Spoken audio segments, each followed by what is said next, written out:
భద్రాచలం కూడా 2 మండలాలు 2 వార్డులు ఈరోజు మనం తెలంగాణ ఆంధ్రాలోనే కలుపుకున్నారు. ఈరోజు అమ్మ రేణుకా సోదరి గారికి ప్రత్యేకంగా తెలుసు, అదేవిధంగా తుమ్మల నాగేశ్వరరావు గారికి తెలుసు. మరి ముఖ్యమంత్రి గారు కూడా వచ్చి 2-3 పర్యాయాలు మాట్లాడడం. ఖచ్చితంగా మొన్న కూడా ఈ పంచాయతీని ఏం చేద్దామని శ్రీ సీతారామచంద్ర స్వామి కళ్యాణానికి నవమి రోజు వచ్చిన రోజు కూడా డిస్కషన్ జరిగింది. ఖచ్చితంగా అటు ముఖ్యమంత్రి గారికి ఇటు ముఖ్యమంత్రి గారికి ఒక ఆలోచన చేసి కేంద్రానికి పంపించి ఖచ్చితంగా 5 పంచాయతీని తీసుకురావాలని మొన్న కూడా అందరు మన ఎమ్మెల్యేలు అందరి ముందు మాట్లాడటం కూడా జరిగింది. నేను కూడా 2-3 సార్లు రిప్రజెంటేషన్ మన ముఖ్యమంత్రి గారికి ఇవ్వడం జరిగింది.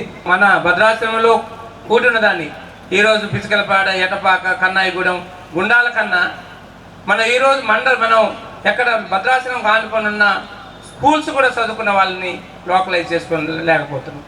ఇప్పటికీ మనం 12 సంవత్సరాల నుంచి 11 సంవత్సరాల నుంచి పోరాటం చేస్తూనే ఉన్నాం. చాలా వరకు ఉద్యోగస్తులు రాసి వేలాది మంది అటు అసరాపేట మండలంలో కానీ, అసరాపేట కాన్స్టిట్యున్సీలో కానీ, ఈ భద్రాచలం కాన్స్టిట్యున్సీలో కానీ ఆ రోజు మనం ఉమ్మడిగా ఉన్నప్పుడు అటు కొన్ని రెసిడెన్షియల్ స్కూల్ ఉండి ఆ రెసిడెన్షియల్ స్కూల్లో చదువుకున్నాం. అటు వాళ్ళందరూ కూడా ఇటు హాస్టల్స్ ఉండి ఇక్కడ చదువుకున్నారు. వాళ్ళు ఒక ఫీజిబిలిటీని చేసి ఒక చట్టం తెచ్చి వాళ్ళందరినీ లోకలైజ్ చేశారు. మనం ఇక్కడి నుంచి అక్కడ చదువుకున్న పిల్లలు ఇక్కడే నాన్ లోకల్ కూడా నాన్ లోకల్ కూడా ఇవ్వటం వల్ల చాలా నష్టపోయారు. నిన్నగాక మన పాప ఏడ్చుకుంటూ నా చుట్టూ తిరిగితే నేను కూడా ప్రభుత్వం దగ్గర తీసుకొని వెళ్ళా. కానీ సుప్రీంకోర్టు వరకు వెళ్ళారు. వారికి ఏమీ మనకు ఈరోజు ఫలితం కూడా కనపడలే. ఉద్యోగస్తులు కూడా చాలా వరకు ఉద్యోగాలు నష్టపోయారు. ఈరోజు 1 కాదు 2 కాదు, ఈరోజు పిల్లలు వేలాది మంది పిల్లలు చదువుకొని వాళ్ళు ఏమి చేయాలో అనే దిక్కు స్వాతంత్ర స్థితిలో ఉన్నారు. ఈరోజు అది నిజంగా ఒక బాధాకరం. ఈరోజు విభజన అందరికీ సంతోషంగా ఉండొచ్చేమో కానీ భద్రాచలం నియోజకవర్గానికి మాత్రం ఒక పీడకలగా మిగిలిపోయింది. ఖచ్చితంగా ఎటు కాకుండా ఈరోజు భద్రాచలాన్ని ఆ రోజు అమ్మ ఆలోచించారు. నిజంగా ఆ మండలాన్ని ఇక్కడే ఉంచాలి, ఖచ్చితంగా లాభం చేకూరాలంటే భద్రాచలంకు అవసరం. ఇవి భద్రాచలం అభివృద్ధి చేయాలంటే ఈరోజు అందరూ మాట్లాడాం. ఒక చరిత్ర కూడా రాసిందని రాముడు నడియాడిన ఏదైనా రకరకాలుగా మన చరిత్ర ఉంది మనకు. అయినా కానీ మనం నష్టపోయాం. ఖచ్చితంగా ఈరోజు ఒక విజన్ ఉండి ఈరోజు మనం ఏదైతే 5 పంచాయతీలు అయినా కలిపితే భద్రాచలంకి లబ్ధి ఉంటుంది. మనకే కాదు, మనం అనుకుంటున్నాం భద్రాచలం లబ్ధి కొరకు మనం మాట్లాడుతున్నాం అనుకుంటున్నాం. కానీ ఈరోజు 5 పంచాయతీలు అటుపక్క ఆంధ్రాలో కలిపిన 5 పంచాయతీలు ప్రజలు కూడా అనేక ఇబ్బందులు పడుతున్న మాట వాస్తవం. చాలా వరకు మనమే గుండాలను మొత్తం చుట్టుముట్టి సబ్మర్జ్ అయిపోతా ఉంటే మనమే కిందటి స్థాయి నుంచి వాళ్ళని తీసుకొని వచ్చి బోట్లు తీసుకొచ్చి వాళ్ళని రక్షించే పరిస్థితి వచ్చింది. అలాంటిది ఈరోజు మన భద్రాచలం నుంచి చెర్ల వెళ్తా ఉంటే భద్రాచలం నుంచి ఎటపాక కూడా తూరుపాక వరకు కూడా రోడ్డు పాడైపోతే మన లారీలు మనకు ఎక్కువ శాతం తెలంగాణ ప్రజలకు తిరగవలసిన పరిస్థితి వచ్చింది. 5 పంచాయతీలు కలుపుకుంటే 2 పంచాయతీలు ఎటపాక, కన్నయ్యగూడెం ఖచ్చితంగా దాంట్లో నుంచి వెళ్ళవలసిన పరిస్థితి 15 కిలోమీటర్లు దాంట్లో నడవలసిన పరిస్థితి వచ్చింది.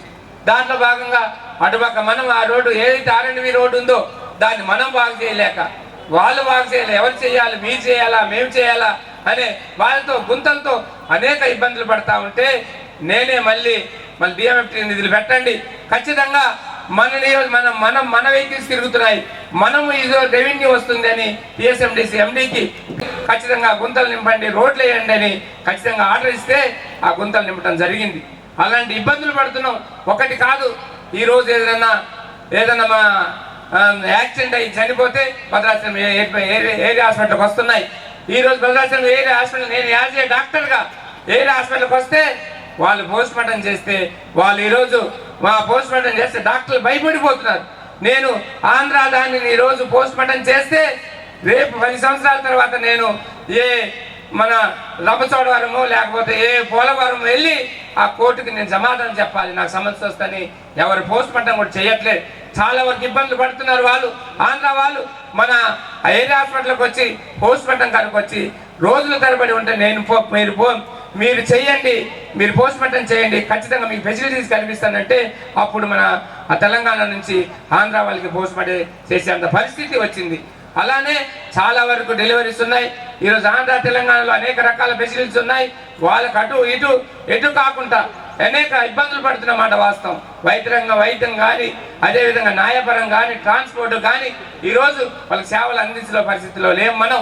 ఈరోజు అటువంటి వాళ్ళు కూడా వాళ్ళకి సేవలు అందించలేకపోతున్నాం, మనం కూడా సేవలు అందించిన పరిస్థితిలో ఈరోజు ముఖ్యంగా దీనిలో నష్టపోయింది ఆదివాసులని మేము గమనించాలి. ఎందుకంటే ఈరోజు మేము సంబంధాలు చేసుకునేది అటుపక్క ఆంధ్ర వాళ్ళు, అటుపక్క ఆదివాసులు ఉంటారు.